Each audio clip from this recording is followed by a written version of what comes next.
এনেকৈ তাই জুপুকা লাগি লাগি অৰ্ডাৰবোৰ লৈ থাকে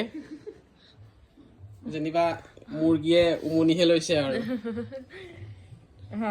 আৰু তাৰ পাছতে মই ভিডিঅ' বনাওঁ কিন্তু মেছেজবোৰ প্ৰায় জোনমণিয়ে চায়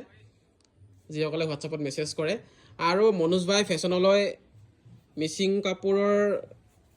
ষ্টক যেতিয়া আহে অতি সোনকালে শেষেই হৈ যায় গ্ৰাহকসকলে সোনকালে লৈ লয় পচন্দ কৰি আৰু দেখিবলৈ খুবেই বেছি ধুনীয়া হয় আৰু চাওক ইয়াত এখন পিয়ৰ টচ মুগাৰ গামোচা আছে দহি বটা আছে যদি আপোনালোকক দহি বাতি দিব লাগে তেতিয়াহ'লে আমাক ক'ব আমি সেয়াও কৰি দিবলৈ পাৰিম আপোনালোকক আৰু ইয়াতে চাওক এযোৰ গুলপীয়া ৰঙৰ ৰিবি গাছিং আছে তাৰপিছতে এযোৰ বগা ৰঙৰ কলা ফুলৰ মানে ফুলৰ ৰংবোৰ দেখিছে আপোনালোকে এযোৰ বগাৰ মিচিং যোৰা আৰু এযোৰ চকলেট কালাৰৰ হয় আপোনালোকে কাপোৰবোৰ ল'ম বুলি ভাবিলে আমালৈ হোৱাটছআপ কৰিব একেখন কিন্তু বিক্ৰী হ'ল দেই